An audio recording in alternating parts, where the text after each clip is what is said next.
계시죠? 네. 오늘 이렇게 안식일에 우리 모두 하나님께 예배하도록 인도하신 은혜를 감사합니다. 오늘 명절을 맞이해서 저희 교회 식구들이 시골을 이렇게 많이 또 다른 교회로 가기도 하고, 오늘 안식일에 제 사위와 또 딸 손주들이 참석을 했고, 목사님, 아드님, 손주들에게 참석해서 함께 예배 드리게 된 것을 감사드립니다. 오늘은 하나님의 선물이라는 제목을 가지고 말씀드리겠습니다. 먼저 잠언 18장 16절을 제가 봉독해 올리겠습니다. 선물은 그 사람의 길을 너그럽게 하며 또 존귀한 자의 앞으로 그를 인도하느니라. 아멘. 이번 명절에 어디 선물 많이 주고 받으셨나요? 네. 저도 선물을 받았고 선물을 이렇게 나눠줬던 좋은 명절이었습니다. 여러분, 선물을 받으면 기분이 어떠시죠? 좋아요. 기분이 좋고 또 감사한 마음이 들고 또 선물 주신 분에게 좋은 관계가 유지되나요? 네. 선물을 크든지 작든지 주고받을 때에 그 마음도 주고받게 되는 것입니다. 오늘 본문의 말씀처럼 선물은 그 사람의 길을 너그럽게 하여 또 존귀한 자의 앞으로 그를 인도한다고 말씀했습니다. 여러분, 자동차나 이런 기계를 움직일 때에 그 기계가 잘 움직이도록 뭐를 치죠? 윤활유를 치게 돼요. 윤활유를 잘 쳐야 기계가 부드럽게 잘 작동합니다. 이 선물은 바로 우리 삶 가운데 윤활유와 같은 역할을 한다고 했습니다. 저는 1994년 10월 15일 안식일을 기억합니다. 그날 저는 안식일교 교장으로 이렇게 활동했던 그 안식일인데, 그 아침에 7시 반에 저에게 새로운 승용차가 하나 선물로 왔습니다. 그래서 그 승용차를 타고 안식일교를 가는 그 우리 딸들과 우리 가족이 같이 갈 때 그 기분이 어떠실까요? 정말 이유로 말할 수 없는 기쁨과 즐거움과 감사함을 가지고 안식일교에 와서 교장 인사를 하고 선물에 대한 소개를 했을 때에 우리 가족뿐만 아니라 모든 성도들이 기쁨으로 하나님께 감사를 드렸던 그 기억을 잊지 않고 있습니다. 제가 살아오면서 많은 선물을 받기도 하고 주기도 했지만, 제가 그 승용차 새 차를 선물 받았던 기억은 지금도 여전히 제 마음에 감동이 되고 기쁘게 됐던 그런 경험이 있었습니다. 선물은 다른 사람에게 인사나 정을 나타내는 뜻으로 무엇을 주는 것을 의미합니다. 그것은 마음이 될 수도 있고 물질이 될 수도 있고 또 다른 것이 될 수도 있습니다. 선물은 사랑하는 사람에게 주는 것입니다. 선물이란 아무런 대가 없이 거저 주는 것입니다. 만약 대가를 바라고 주는 것이라면 그것은 선물이기보다는 뇌물에 가까울 것입니다. 선물을 받는 입장에서는 값없이 거저 받게 되지만 주는 입장에서는 이미 대가를 지불한 것입니다. 하나님께서는 인류를 사랑하시기 때문에 대가를 지불하시고 값없이 선물을 우리에게 풍성히 내려주셨습니다. 네. 오늘 안식일을 통해서 우리 최윤희 교장 선생님과 유승희 집사님을 통해서 안식일에 선물을 받으셨죠? 네. 그것이 크든지 작든지 선물을 주는 입장에서도 기쁜 일이고 받는 입장에서도 즐겁고 감사한 일이지. 그래서 오늘 하나님께서 우리에게 모든 걸 다 선물로 주셨지만 특별히 하나님의 특별한 선물을 소개하고 은혜를 나누고자 합니다. 첫째, 예수님은 하나님의 선물입니다. 요한복음 4장 10절, 다 함께 읽어보시겠습니까? 시작. 예수께서 대답하여 가라사대 내가 만일 하나님의 선물과 또 내게 물 좀 달라 하는 이가 누구인지 알았다면 내가 그에게 구하였을 것이고 그가 생수를 내게 주었으리라. 아멘. 이 말씀은 예수님께서 누구에게 하신 말씀이죠? 사마리아 수가라는 동네에서 야곱의 우물가에서 여인을 만나서 여인에게 하신 말씀입니다. 뜨거운 여름날 긴 여행길에 지치고 목마른 그 예수님께서 야곱의 우물가에 가셔서 쉬고 계셨는데 마침 여인이 물길로 오게 되었습니다.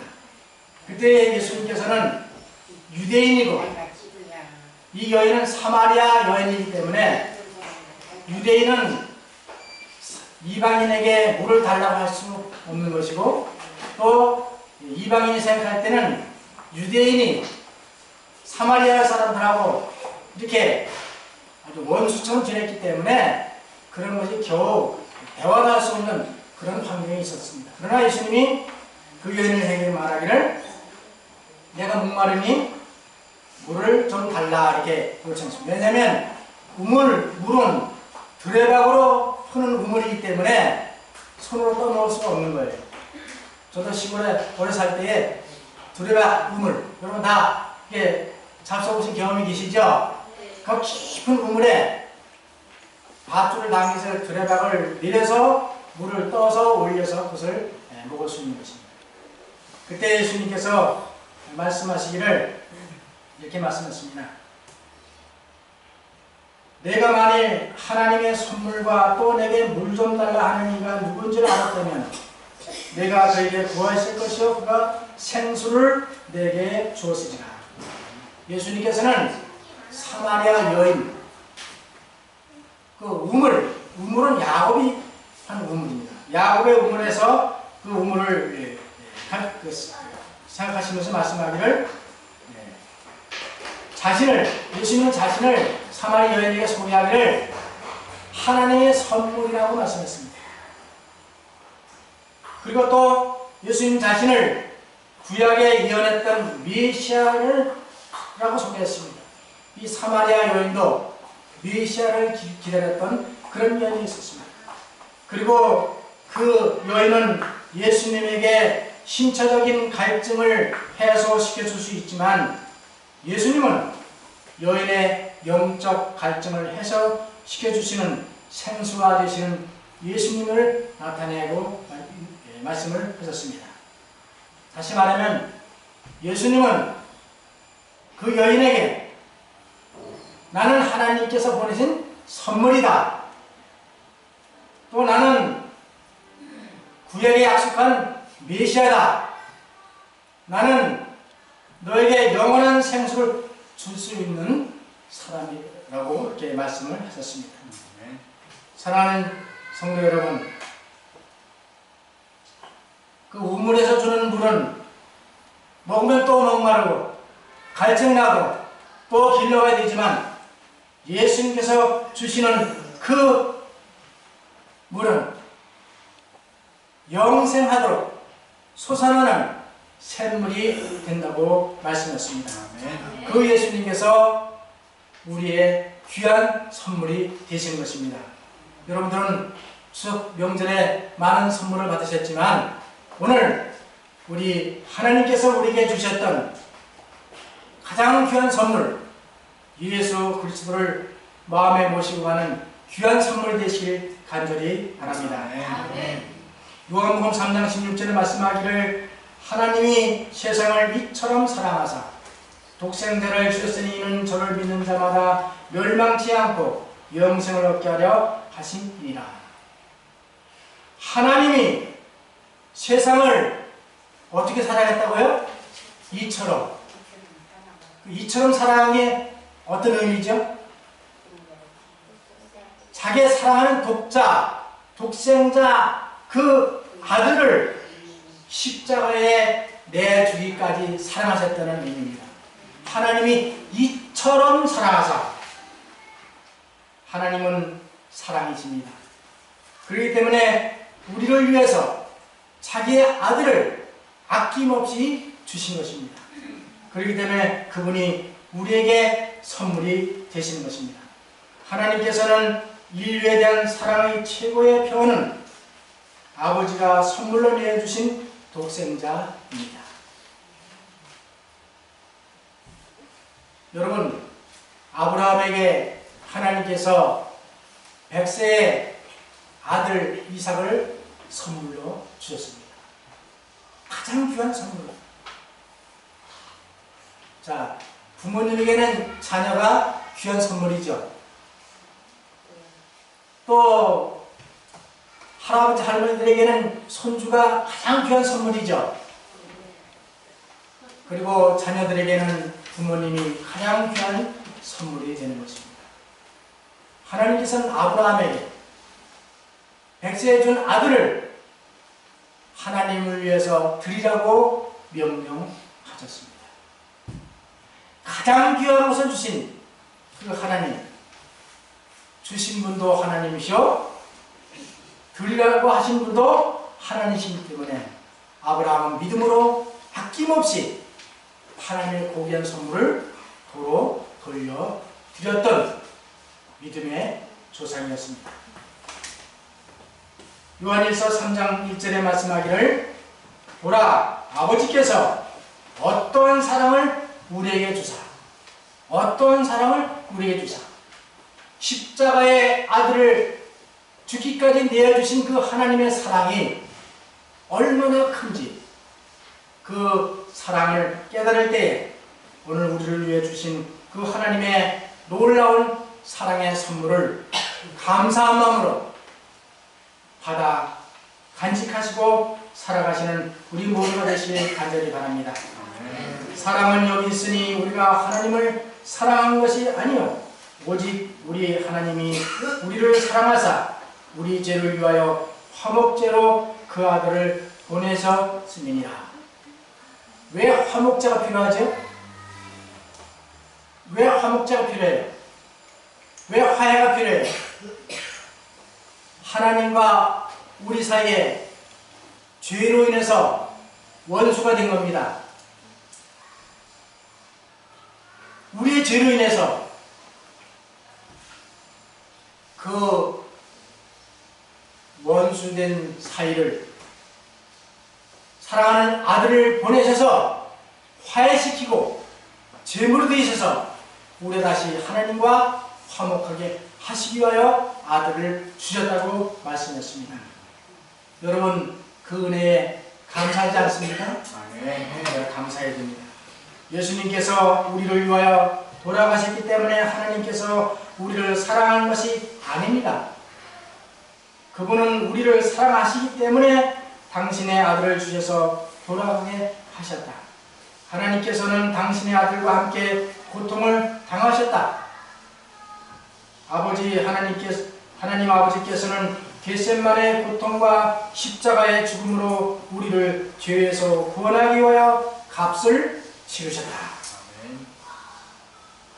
여러분, 선물을 받을 때, 전 선물할 때 이게 받는 사람 입장에서는 그냥 많은 거지만 주는 분은 많은 대가를 지불하고 선물을 준비한 거예요. 하나님께서는 아들을 이 땅에 보내실 때에 아들과 함께 십자가에 고통을 당하시고 그 아들을 우리에게 귀한 사랑의 선물로 주신 것입니다. 로마서 5장 8절, 우리가 아직 지인 되었을 때에 그리스도께서 우리를 위하여 죽으심으로 하나님께서 우리에 대한 자기의 사랑을 확증하셨느니라. 아멘. 우리가 의인 되었을 때 예수님 죽으셨다고요? 아직 죄인 되었을 때, 아직 죄인 되었을 때, 우리가 의롭게 되었기 때문에 하나님께서 우리를 사랑한 것이 아닙니다. 우리가 아직도 여전히 죄인으로 머물러 있을 그 때에 그리스도께서 우리를 대신하여 죽으심으로 아버지 하나님께서 우리 죄인에 대한 사랑을 확실하게 증명하여 보여주셨다는 말씀입니다. 하나님은 사랑이십니다. 하나님이 사랑하시기 때문에 우리에게 아들을 선물로 주셨습니다. 여러분, 선물을 줄 때 빠지면 안 될 것이 있습니다. 거기에는 사랑하는 마음이 들어가 있어요. 그리고 정성을 다해서 줘야 되면 그 선물의 가치가 있는 것입니다. 받을 때도 마찬가지입니다. 감사한 마음으로, 기쁜 마음으로 선물을 받아야 되는 것입니다. 선물을 주는데 받지 않으면 어떨까요? 주는 분도 쑥스럽고, 선물은 줄 때 감사함으로 받는 것이 아름다운 사실인 것입니다. 하나님은 죄를 미워하시되 죄인은 사랑하십니다. 하나님 미워하시는 게 한 가지 있어요. 죄를 미워하는 겁니다. 죄인은 사랑하시기 때문에, 우리가 죄인이지만 우리를 사랑하시기 때문에 죄를 없이 하기 위하여 당신의 아들을 십자가에 내어 주시기까지 사랑하셨다는 말씀입니다. 다 함께 읽어보시겠습니까? 가장 큰 시작. 가장 큰 하나님의 선물은 생명을 우리를 위하여 우리의 것으로 내어주신 그리스도이시다. 그분은 우리를 위하여 돌아가셨다. 하나님께서 우리에게 주신 가장 큰 선물이 누구라고요? 예수 그리스도이십니다. 예수 그리스도는 하나님의 가장 큰 선물이며 그분을 통하여 영생을 우리에게 선물로 주셨습니다. 하나님의 최고의 선물은 예수 그리스도이신 것을 잊지 마실 간절히 바랍니다. 하나님께서 우리에게 주신 선물은 두 번째, 구원은 하나님의 선물입니다. 예배서 2장 8절, 너희가 그 은혜를 인하여 믿음으로 말미암아 구원을 얻었나니 이것이 너희에게서 난 것이 아니요 하나님의 선물이라. 구원은 하나님의 선물이라고 말씀했습니다. 구원은 우리가 스스로 노력해서 얻는 것이 아니고, 우리는 이미 죄로 인해서 죽은 존재이기 때문에 스스로 아무것도 할 수 없는 것입니다. 바울은 기독교의 핵심이 되는 세 가지 원리를 이 성경책에서 강조하고 있습니다. 그것은 은혜와 믿음과 구원입니다. 여러분, 은혜와 믿음과 구원은 하나님께 주신 선물인데요. 자, 우리가 믿음을 갖게 되는 것은 먼저 하나님의 은혜가 있었기 때문에 가능한 것입니다. 만약에 하나님께서 우리를 은혜를 베푸시고 용서하시고 우리를 사랑하지 않는다 하면 우리의 마음은 하나님께로 갈 수가 없는 것입니다. 아버지가, 부모님이 나를 용서해 주시겠지, 용서해 주실 거야 하는 믿음이 있을 때 부모 앞에 나가서 모든 것을 구하듯이 먼저 하나님께서 은혜를 먼저 우리에게 베풀어 주신 것입니다. 그리고 그 은혜를 믿음으로 받아들이는 것이, 그것이 곧 믿음인 것입니다. 은혜를 받아들이는 것이 믿음의 행위라고 말씀했습니다. 그러므로 구원은 하나님의 은혜를 믿음으로 받아들일 때 얻어지는 선물인 것입니다. 그래서 구원은 하나님의 선물이 되는 것입니다. 그러므로 은혜와 믿음과 구원은 하나님의 선물입니다. 우리의 노력이 아무것도 없는 겁니다. 우리는 다만 선물을 받아들이기만 하면 되는 것입니다. 하나님의 사랑을 인하여 허물과 죄로 죽었던 우리를 그리스도와 함께 살리셨다고 에베소 2장에 우리에게 말씀하고 계십니다. 여호와께서 사람을 지으셨음을 한탄하사 마음에 근심하시고 가라사대 나의 창조한 사람을 내가 지면에서 쓸어버리되 사람으로부터 육축과 기는 것과 공중의 새까지 그러하리니 이는 내가 그것을 지었음을 한탄함이니라. 하나님께서 죄악이 세상의 관영함을 보시고 모든 만물을 지으신 것을 한탄하시면서 모든 죄악된 모든 피조물들을 물로 멸망시키기로 작정하셨습니다. 그러나 노아는 여호와의 무엇을 입었더라? 은혜를 입었더라. 노아 홍수 때에 사람들이 먹고 마시고 시집가고 장가가고 노아가 110년 동안 그 앞으로 홍수가 나서 이 땅을 멸망할 터인데 방주 안으로 들어오라고 그렇게 외쳤지만 방주 안에 들어간 사람은 노아의 식구 외에는 없었습니다. 거기는 많은 동물들이 들어가 그 방주를 채웠습니다. 그때에 모든 사람들의 죄악에 관여했지만은 노아는 하나님께 은혜를 입었더라 그랬어요. 이 은혜라는 단어가 성경에서 제일 처음에 등장하는 이 성경절입니다. 아담과 하와가 범죄하여 무화과 나무 아래 숨었을 때에 하나님이 먼저 찾아가셨어요? 안 찾아가셨어요? 찾아가셨습니다. 찾아가셔서 무화과 나무 잎으로 엮고 치마를 한 그 치마가 나무가 잎이 마르면서 걷어올려서 수치가 드러났을 때 하나님이 그들을 불쌍히 여기서 무엇으로 옷을 해 입히셨어요? 양을 잡아서 가죽으로 옷을 입혀주십니다. 그것이 은혜입니다. 무화과 나무 잎으로 맡은 건 자기의 노력으로 자기들의 의를 나타내는 것이고 의로는 구원을 얻습니다.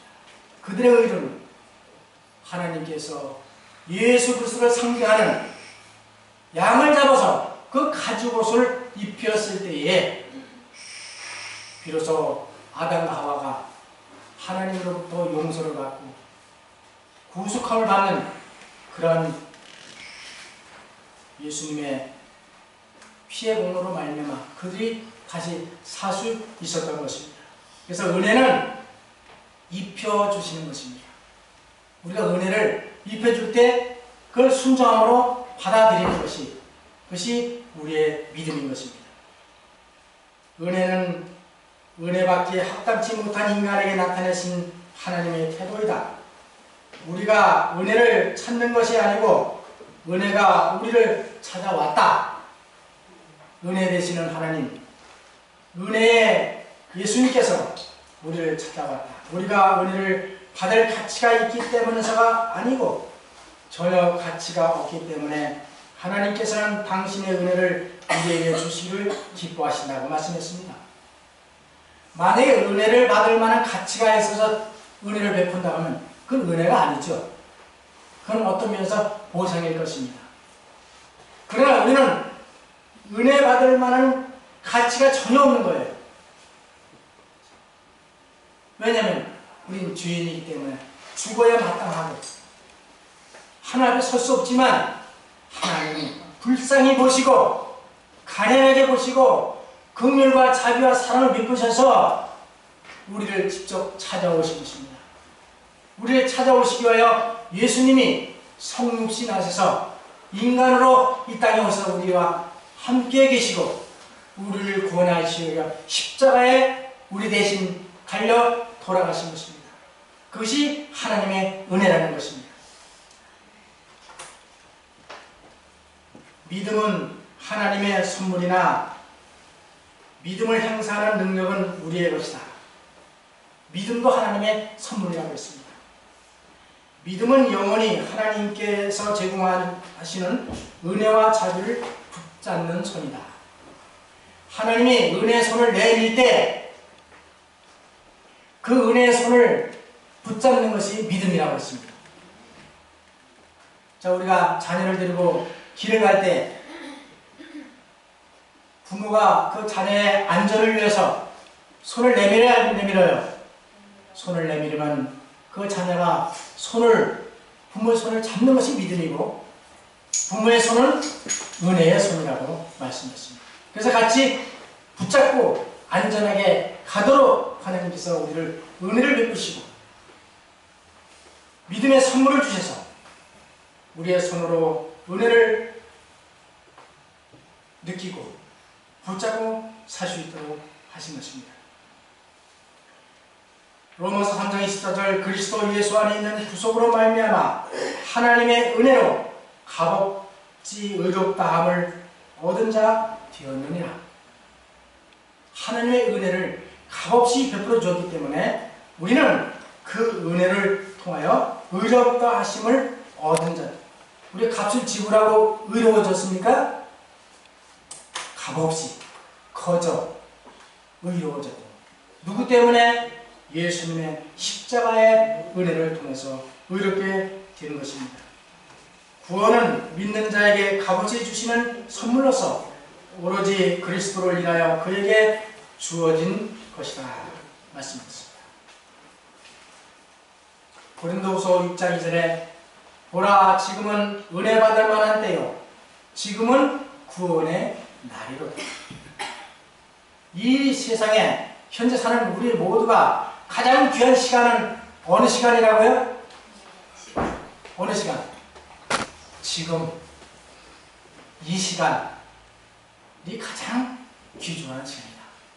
보라 지금은 은혜 받을 만한 때요 지금은 구원의 날이다.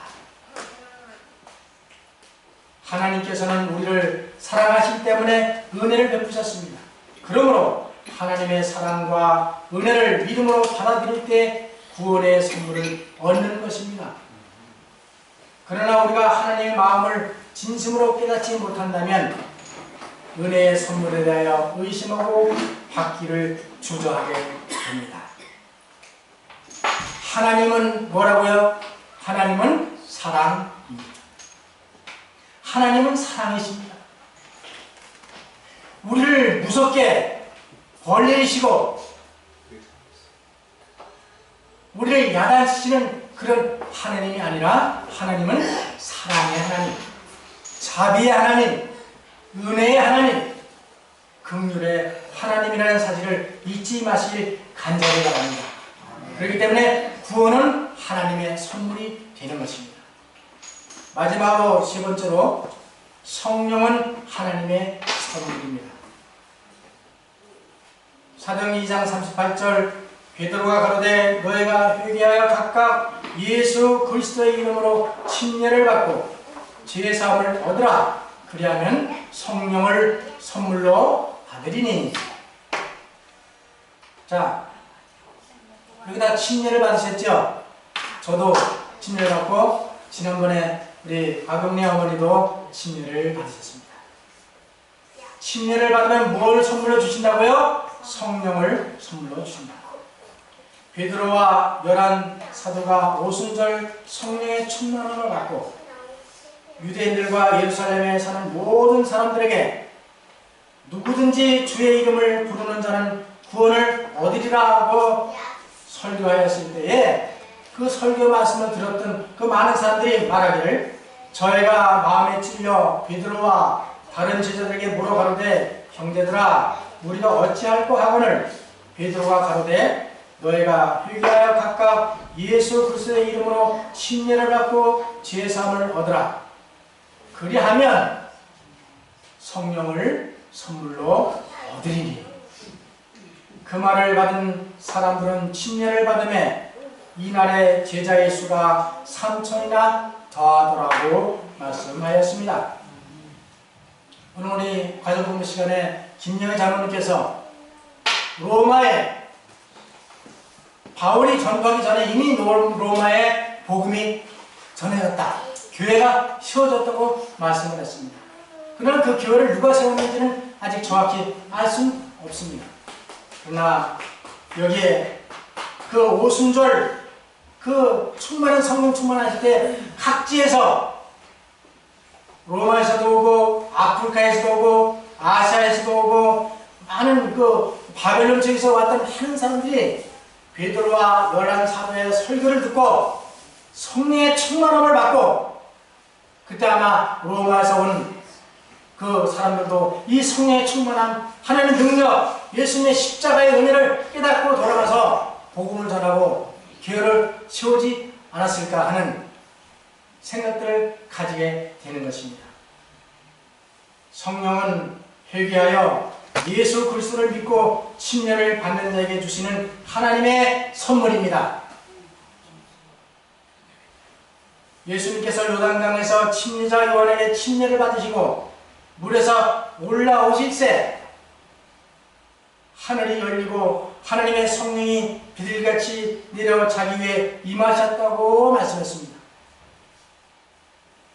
예수님은 죄인이 아니시기 때문에 침례받을 필요가 없었지만 우리의 모본이 되시기 위해서 침례를 받으셨습니다. 여기에 누가는 기록하기를 예수님께서 침례를 받으시고 물에서 올라오셔서 무릎 꿇고 기도하셨다고 했습니다. 기도하고 나신 후에 하늘이 열리고 성령이 비둘기같이 임하면서 하늘에서 음성이 나서 가로기 말씀하기를 이는 내 사랑하는 아들이요 내 기뻐하는 자라고 하나님께서 인정하시고 축복하셨다는 기록을 기억해 놓았습니다. 예수님은 이 구속사업을 이루기 위해서 하나님의 성령의 능력이 필요했던 것입니다. 그래서 하나님께서는 성령의 선물을 풍성히 내려주셔서 우리를 위해서 십자가에 달리시기까지 구속사업을 이루셨던 놀라운 역사를 우리가 기억해야 될 것이라고 생각합니다. 예수님께서 부활로 승천하시기 직전에 예수님의 제자들과 많은 갈릴리 사람들이 약속하기를 보혜사 성령을 보내주신다고 말씀했습니다.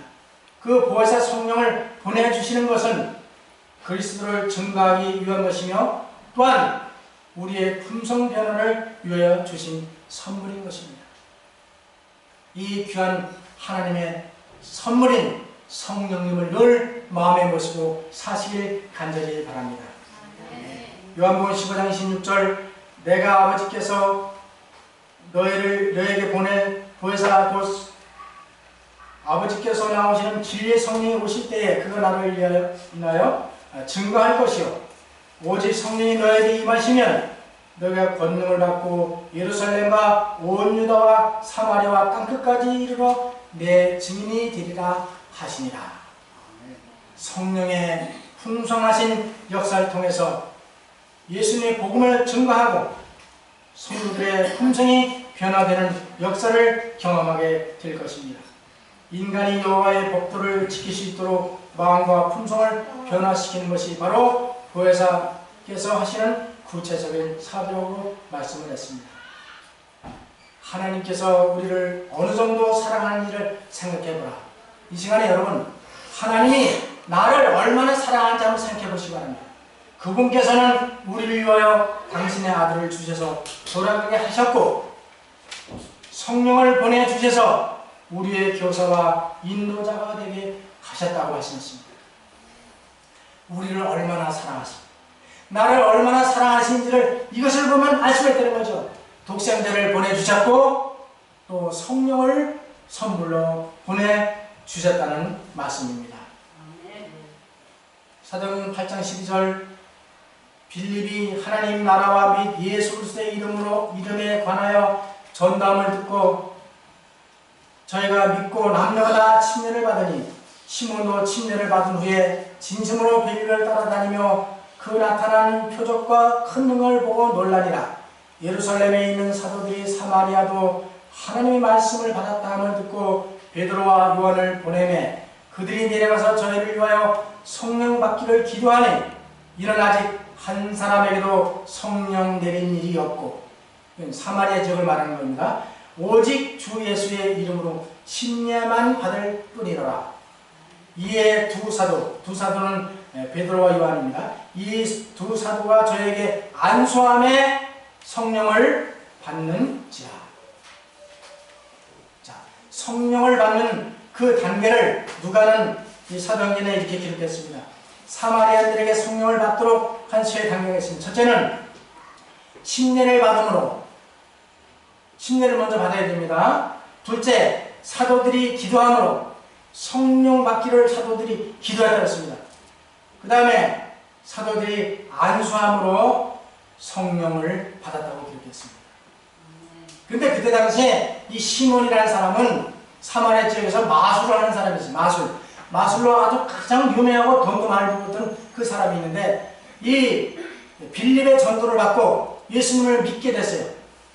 믿고 침례를 받았는데 다른 사람들이 다 성령이 내렸는데 자기는 성령이 임하지 않을 때에 사도행전 8장 18절에 시몬이 사도들의 안수함으로 성령 받는 것을 보고 돈을 들여 가로되 이 권능을 내게도 주어 누구든지 내가 안수하는 사람은 성령을 받게 하여 주소서 하니, 베드로가 가로되 내가 하나님의 선물을 돈을 주고 살 줄로 생각하였느니 쓰니 네 은과 네가 함께 망할지어다. 이 시몬은, 마술하는 시몬은 예수님을 믿긴 했지만은, 믿고 침례를 받았지만 성령을 받지 못했어요. 다 그 시몬의 마음에 어떤 문제가 있을 것입니다.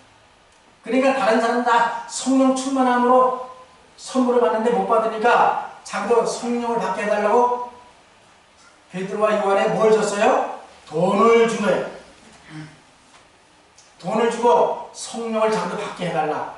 그 목적은 이 마술사였던 시몬이 성령을 통해서 기적을 베풀면 많은 돈을 벌 수 있을 거 아닙니까?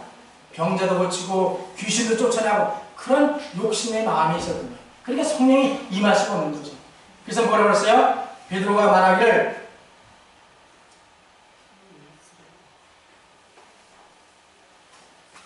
내가 성령을 돈으로 사기도 하느냐? 내 돈과 함께 망할지어다 그랬습니다. 여러분 요즘에 인터넷을 한번 쳐보세요. 쳐보시면 이 서울에 있는 유명한 최면술 학원에 신학생들과 목회자들이 많이 간다는 거예요. 왜 가는가? 물론 심리학을 공부하고 성도를 잘 이렇게 하려고 하지만 목적이 따로 있어요. 자기가 어떤 능력을 발휘해서 부흥의 역사를 일으켜서 많은 사람들을 끌어모으기 위한 그런 목적으로 신학생이 많이 간다는 거예요. 그래서 거기서 사실인가 하고 제가 어저께 전화를 해봤어요. 최민수 학원 원장한테 전화를 해봤어요. 했더니 뭐라냐면 신부님, 목사님도 많이 오십니다. 그럼 그분들이 뭘 배웁니까? 최민수를 배우죠. 여러분, 성령의 역사는 돈을 주고 살 수 없는 겁니다.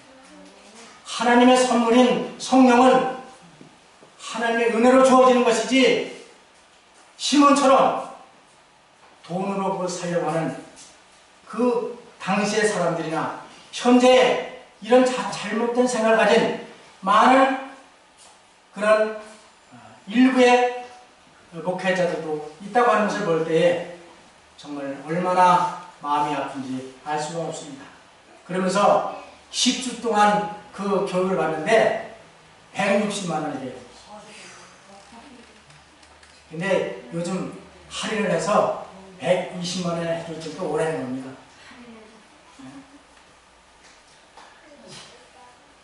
세상의 선물은 돈을 주고 살 수 있지만 하나님의 선물이신 성령은 돈을 주고 살 수가 없는 것입니다. 성령은 회개하고 침례받고 거듭난 성도들에게 거저주시는 하나님의 선물인 것입니다. 이 선물을 하나님께서 우리에게 주셨다는 사실에 감사하시기 바랍니다. 결론입니다.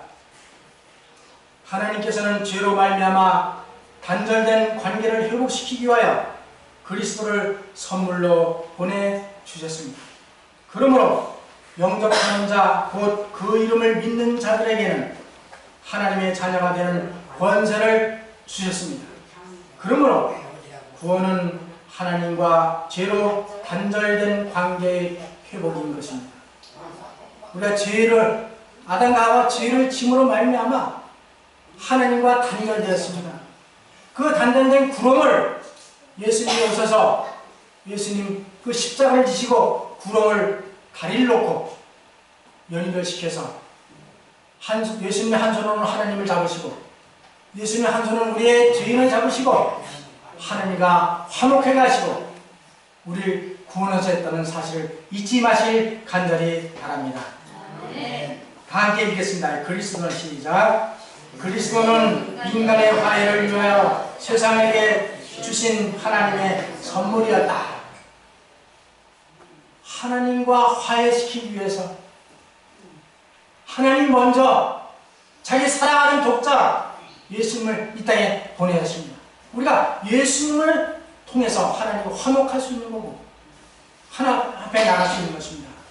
오늘 본문 잠언 18장 16절에서 선물은 그 사람의 길을 너그럽게 하여 또 존귀한 자의 앞으로 그를 인도한다고 말씀하였습니다.